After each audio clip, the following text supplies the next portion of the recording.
বন্ধুরা, আসসালামু আলাইকুম। সবাই কেমন আছেন? আমি তো ভালো আছি আলহামদুলিল্লাহ।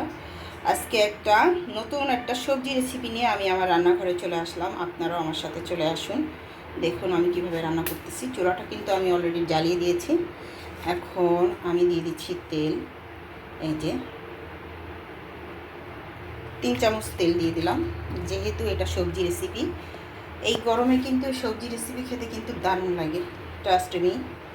আমি একটু দিয়ে দিচ্ছি লবণ, যাতে আমার রান্নাঘরটা নষ্ট না হয়। এই যে দেখেন চুলা কিন্তু জ্বলছে। এই যে এখন আমি দিয়ে দিচ্ছি কাটা পেঁয়াজ। কাটা পেঁয়াজ তো আমি দিবই, যেহেতু আমি বাটা পেঁয়াজ খাই না, সেহেতু আমাকে কাটা পেঁয়াজ দিতে হবে। অল্প দিয়ে দিচ্ছি। সবজিতে বেশি পেঁয়াজ না দিলেও চলে, অল্প অল্প পেঁয়াজ দিলেই হয়। এখন আমি একটু নাড়াচাড়া করে নিচ্ছি।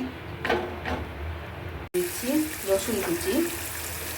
এই যে রসুন কুচি দিয়ে দিলাম অল্প। সবজিতে বেশি পেঁয়াজ রসুনগুলো দিলে ভালো হবে না, হালকা পাতলা দিতে হয় আমার মতে। আপনাদের মতে কি আমি জানি না, কিন্তু আমার মতে হচ্ছে সবজিতে বেশি পেঁয়াজ রসুন কুচি বেশি বাটা বুটি এগুলো ভালো লাগে না। সিম্পল সবজি খেতেও দারুণ লাগে, আর স্বাদটাও কিন্তু দারুণ নাকে আসে, জিভেও লাগে। আমি একটু পানি দিয়ে দিচ্ছি যাতে পেঁয়াজটা রসুনটা পুড়ে না যায়। পানি দিয়ে দিলাম।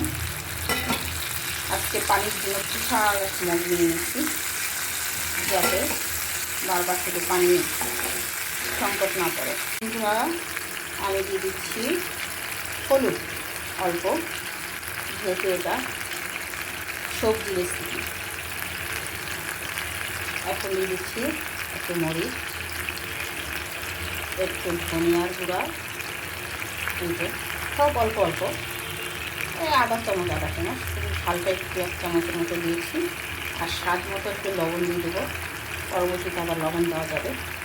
এটা দেখুন, এখন আমি নেড়ে চেড়ে নিচ্ছি। সুন্দর করে এভাবে নেড়ে চেড়ে দেবেন। এই গরমে কিন্তু এইভাবে সবজিটা রান্না করে দেখবেন, জাস্ট মি অনেক ভালো লাগবে। আমার কিন্তু ট্রাইপড আছে, কিন্তু আমি এখানে ফিট করতে পারি না ট্রাইপডটা।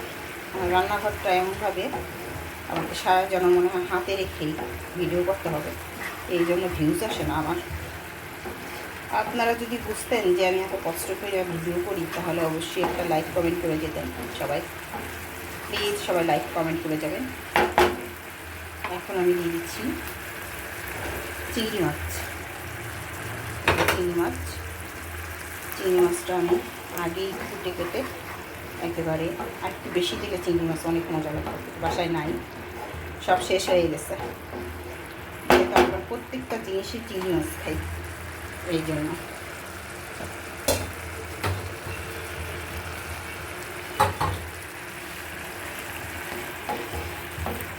এখন দিয়ে দিচ্ছি ঢেঁড়স। ওই ঢেঁড়স আমি এভাবে কেটে রেখেছি সুন্দর করে। এখন হ্যালো বন্ধুরা, এই যে আমি চলে আসছি। এখন এটাকে আমি সুন্দর করে নেড়ে চেড়ে দিচ্ছি। এই যে দেখেন, একটু কষিয়ে নিব। কি সুন্দর কালার এসেছে, একদম সবুজ সবুজ। এভাবে কিন্তু সবাই রান্না করবেন, দেখবেন ঢেঁড়সের ঝোল খেতে যে এত পছন্দ লাগে। এই গরমে শরীরটা একেবারে ঠান্ডা হয়ে যায়। আমার চ্যানেলে আমি বারবার দিই, প্রতিদিন অবশ্য এইসব রান্না করি। এছাড়া কী দিব রান্না, যেহেতু হলো রেসিপি তেমনটা খাওয়া পড়ে না, আর তেমনটা খাইও না। ডেইলি যে রেসিপিগুলো আমি করি, সেগুলো আমি আপনাদের সাথে শেয়ার করি। যার যেটা ভালো লাগবে সেটা কমেন্ট করে যাবেন। চেষ্টা করব আপনাদের পছন্দ মতো কিছু করতে। এই যে এখন আমি দিয়ে দিচ্ছি পানি। ঢেঁড়সে বেশি একটা পানি দেওয়ার দরকার নেই, 1 কাপের মতো পানি দিয়ে দিলাম। এটি ঢেঁড়স সেদ্ধ হয়ে যাবে। ঢেঁড়স ঢেকে দিলে কিন্তু সবুজ কালার নষ্ট হয়ে যায়, যে কোনো শাকসবজি ঢেকে দিলে সবুজ কালার নষ্ট হয়ে যায়। তাড়াতাড়ি করার জন্য ঢেকে দিতে পারেন আপনারা সবাই। হ্যালো বন্ধুরা, এই যে আমার রান্নায় আমি চলে আসলাম। দেখেন কি সুন্দর কালার এসেছে। ঢেঁড়সটা সিদ্ধ হয়ে যাবে এভাবে আস্তে আস্তে করে সুন্দর করে কেটে। একটা আছে না টুকরো টুকরো ভাজি করে, ওটা আলাদা জিনিস, এটা ঝোল হবে।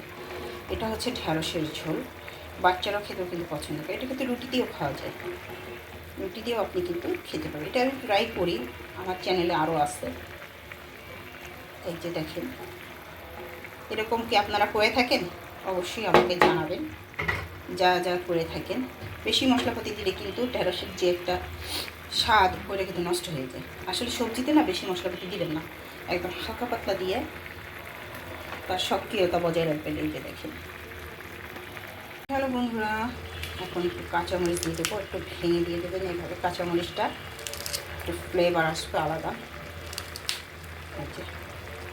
আমি কিন্তু একটু ভেঙে দিয়ে দিচ্ছি। ভাই আজকে অনেক গরম পড়তেছে, আজকে যে আমি ভিডিও করতেছি আমার এত ঘাম পড়তেছে, কী বলবো আপনাদের, এত কষ্ট ভিডিও করা,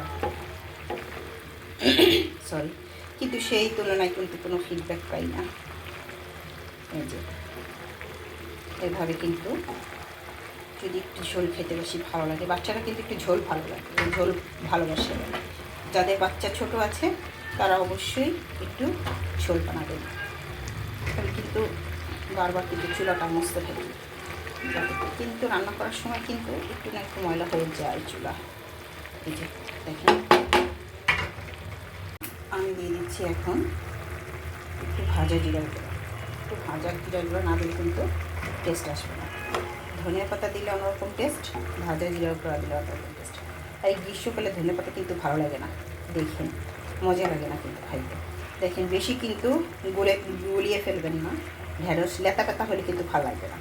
ভিতর থেকে একদম জুসি থাকবে, সিদ্ধ হয়ে যাবে, কিন্তু উপরটা একদম মনে হবে জানি সিদ্ধই হয় না। আসলে কিন্তু ভিতরটা কিন্তু দারুণভাবে সিদ্ধ হয়ে গিয়েছে।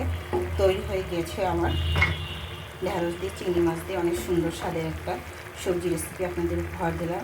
আপনারা সবাই ভালো থাকবেন, সবার প্রতি অনেক অনেক ভালোবাসার শুভেচ্ছা। অবশ্যই আমার জন্য দোয়া করবেন, আমার চ্যানেলটাকে সাবস্ক্রাইব করে যাবেন এবং কমেন্ট সেকশনে কমেন্ট রেখে যাবেন। আমি আপনার পরিবারে চলে যাব। আল্লাহ হাফিজ।